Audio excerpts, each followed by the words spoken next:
Welcome to EPG Pathshala. I am Sheikh Mohsina, Assistant Professor of Department of Sociology, Purni Devi Chaudhary Girls College, Bolpur, Shantiniketan. Today we will be discussing about the topic of globalization, social movement and transnational network. The topic is included in the paper called Social Movements. Now the objective of the module is to provide you a conceptual framework for interpreting the complex interplay between globalization, social movements and transnational networks. So we will see how social movements have emerged as a response to globalization, and we will also examine how transnational networks are impacting social movements. Let me introduce you to the topic of globalization. So what is globalization? So globalization is actually the emergence of a complex web of interconnectedness. This means that our lives are constantly and increasingly shaped by events that occur and decisions that are made at great distance from us. Immanuel Wallerstein said that globalization represents the triumph of capitalist world economy tied together with global division of labor. According to David Harvey, globalization represents compression of time and space. Anthony Giddens was of opinion that globalization can be defined as an intensification of worldwide social relations which link distant localities in such a way that the local happenings are shaped by events occurring many miles away and vice versa. So we can say that the central feature of globalization is that firstly, the geographic distance is declining its importance and relevance, and secondly, the territorial boundaries such as the nation states are also becoming less important. So now let us just discuss about the basics of social movements. The social movements are focused, organized groups motivated to work towards common goal. So these groups might be attempting to bring about change, to resist change, for example, anti-globalization social movements, to provide political rights to be heard by those who are otherwise disenfranchised, for example, civil rights movements. So social movements can occur at the local, national or global arena. So now let us discuss about the sociological perspectives of social movement. So there are three sociological perspectives of social movement, which are the conflict perspective, the functional perspective and symbolic interactionist perspective.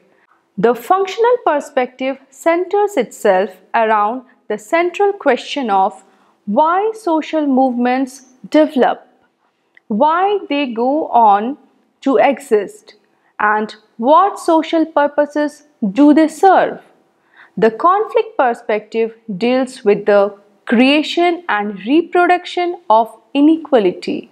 It basically seeks to discover how social movements are produced through systematic inequality and how social change is steady, swift, and inevitable. And the symbolic perspective studies the day-to-day interaction of social movements, the meanings that individuals connect to the involvement in such movements, and the individual experiences of social change. Now, social movements can be classified into reform movements, revolutionary movements, resistance movements, religious or redemptive movements. Now let us again discuss about anti-globalization social movements. What is this anti-globalization social movement? Anti-globalization social movements represents an attempt to counter globalization from above through globalization from below. Anti-globalization social movement emerged at the turn of 21st century against neoliberal globalization, which is a model of globalization based on promotion of unrestricted market and free trade. The anti-globalization social movement include an array of protest and resistance action of social groups and individuals in response to dislocating consequences of neoliberal globalization in the spheres of economy, politics, and culture. The anti-globalization social movements are represented as organized in socially embedded, diffused, and horizontal networks. They are primarily concerned with culture and identity, and they aim to constrain state and economic power rather than to gain access of it. The expansion of capitalism has historically encountered opposition from social groups affected by disruptive and depriving consequences. Yet, it is during the mid of 1990s that the conception of anti-globalization social movements in the forms of resistance to globalization has entered the sociology literature in a meaningful way. So, anti-globalization social movement approach begins from the assumption that there have been profound changes in recent movements due to structural shifts caused by neoliberal globalization. Now, let me discuss the topic of transnational networks and anti-globalization social movements. Transnational networks are a set of relationships connecting discrete entities in at least two different countries for sharing of information, experiences, or resources towards common objective. The expression of transnational symbolizes the cross-national organizing process amid participants of the movement. The transnational network may not essentially be a global social network, but necessitates the communication and cooperation of movement actors from no less than two different countries. A network differs from an organization in that network members are only weakly tied, relatively autonomous, and limit their work together to certain mutually agreed on goals. Transnational networks provide the linking mechanisms through which social movement participants engage in collective actions across national boundaries. They support social movements as catalyst, structural units of movements, source of information and resources. Now, let us talk about the scope of transnational networks. The scope of transnational networks are to collect information, to develop strategies and capacities, to identify contacts outside the usual scope of national and local groups. So now we will just look at the strengths of transnational networks. Firstly, we can say that transnational networks help in funding people together. They are able to collect funds, which is very necessary to carry out any task for multiple sources to sustain protest activities in different parts of the world. Secondly, knowledge of broader policy framework. Transnational networks offer a much larger frameworks necessary to link the local movement with global developments. Thirdly, independent assessments and critique. Transnational networks are able to assess any development on their own way and formulate a critique that is quite different from those offered by either political parties or stakeholders close to the state agencies. Fourthly, wider range of strategies and ability to increase capacities. International networks, or rather transnational networks, have access to wider range of information about strategies and capacities that have been tried or developed elsewhere that they can share with local groups. Fifthly, contact for exchanges, media and campaigns. The international networks or transnational networks have wider range of contacts for facilitating exchanges across countries. They can also help local groups identify influential or strategic international media contacts. Sixthly, dissemination. The international networks or the transnational networks can greatly aid in the dissemination of local stories. They can bring excellent writings, and it has the ability to turn out information quickly. It can establish and well-known websites and newsletters and a large number of networks of contacts. These transnational networks do have numerous networks and contacts, so they can just disseminate the local stories very easily. Seventhly, confidence building. The involvement of the international network on the ground or their backing of local social movements act as moral booster for grassroots movement actors. So now we will just discuss about the limitations of transnational networks. There is a need for collaboration, often not apparent to transnational networks unless they are active at local level. It is very difficult to raise funds for local groups at very short time. There is lack of flexibility to respond quickly to call for assistance.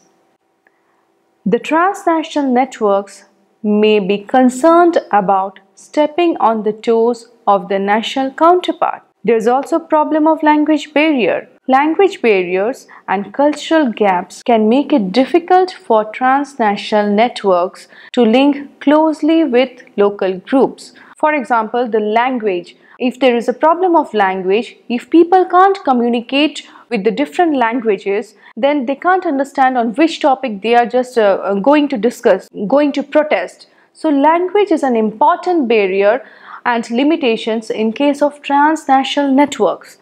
Now we will just talk about the resistance to globalization, its causes and dimensions. So separated from traditional social movements such as the trade union or labor movements, the anti-globalization social movements are innovative forms of collective action resisting the neoliberal globalization. The anti-globalization social movements could be interpreted as a variety of so-called new social movements. The transnational network facilitates the awareness that local events are embedded in global processes, thus making global approaches a necessary condition to redress the negative consequences of globalization. Can I repeat this again? The transnational networks facilitate the awareness that local events are embedded in global processes, thus making global approaches a necessary condition to redress the negative consequences of globalization. In other words, the resistance to globalization through transnational networks emerges as a category for thinking and acting in a context of interconnected capitalism. Anti-globalization social movements are innovative forms of collective actions resisting neoliberal globalization. The transnational networks facilitates the awareness that local events are embedded in global processes. Resistance to globalization has taken concrete shape as part of dialectical and co-determining processes of interaction between transnational networks and organized grassroots mobilization. Anti-globalization social movements as a type of new social movements has emerged in response to the process of accumulation by dispossession under neoliberal globalization. There are few arguments in favor of neoliberal globalization. So advocates of neoliberal globalization argue that market competition should be the organizing principle of more areas of life, from the production of cars to delivery of health services. So they are of opinion that in each and every case of a life, the market competition should be the main issue, the main basis and mode of our existence. In our daily life also, we can see that we are drastically driven by this globalization. So if we want few medicines also, we have to depend in the whole process of globalization.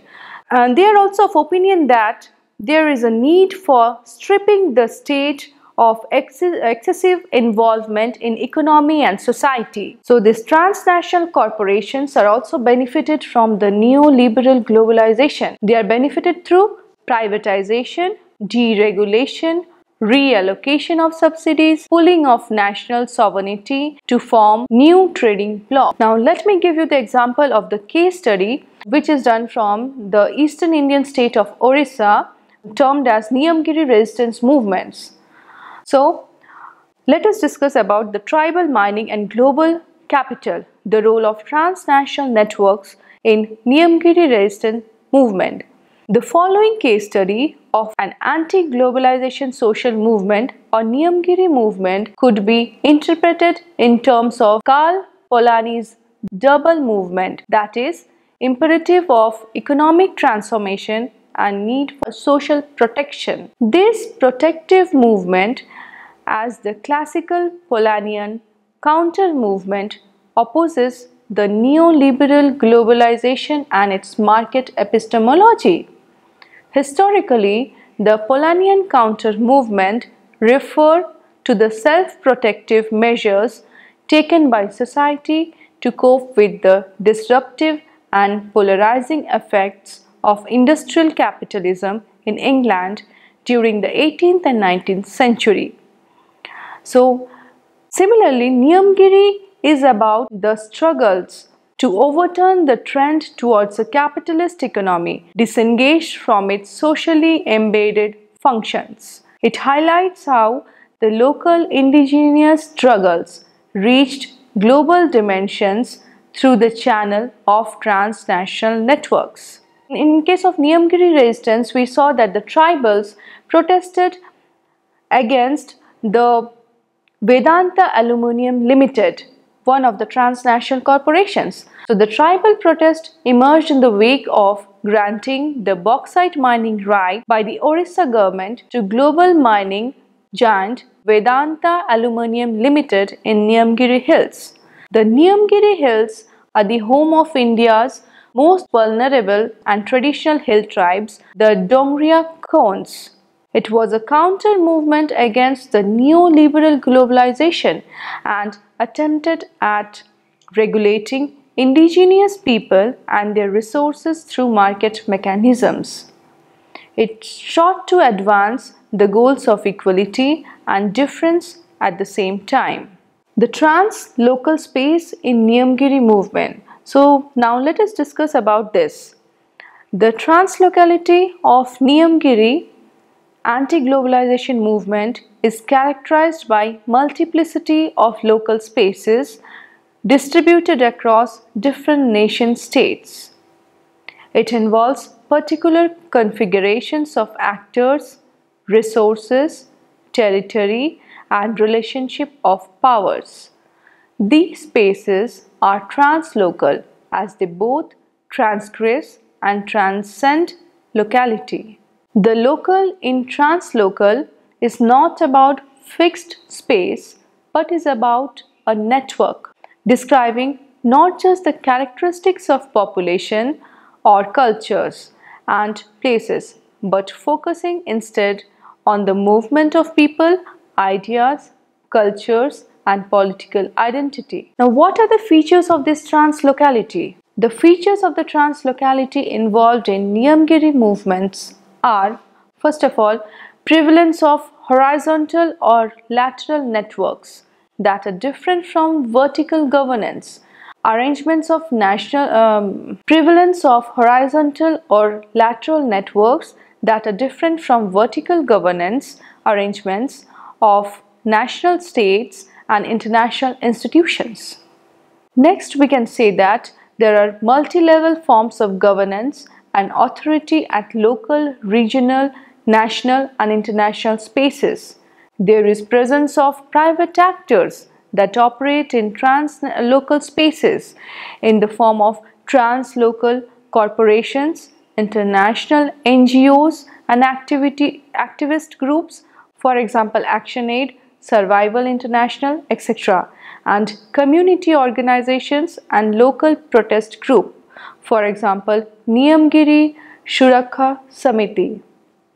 In the conclusion, the Niyamgiri resistance movement led the Supreme Court of India in 2013 to give a direction to the government of Orissa to let the affected tribals and villages to decide the fate of the project. The unanimous vote by 12 affected Gram Sabhas in Raigad and Kalahandi district, rejecting Vedanta Aluminium's design to extract bauxite from the Niyamgiri hills, finally put an end to Vedanta Aluminium Limited's bauxite mining plans. In the conclusion, we can say that an attempt has been made here to decipher the dialectical interface between globalization-induced social movements and transnational networks through the prism of tribal protest against mining by the transnational corporation, for example the Vedanta Aluminium Limited in case of Niyamgiri movement. The case study brings out how the social movement emerges to defend and recover threatened forms of life, social organization, economy and ecology when the forces of globalization threaten to colonize people's life world.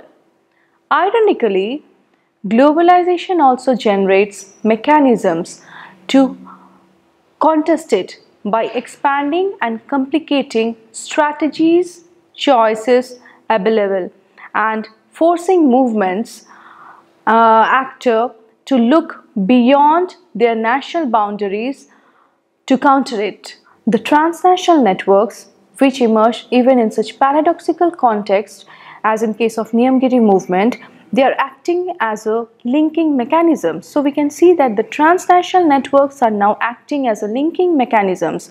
Through these transnational networks, social movement participants, they are engaging in collective actions across national boundaries and are involved in conflictual relations with their opponents by developing a shared and distinct collective identity. So we can see that these transnational networks are supporting the local social movements.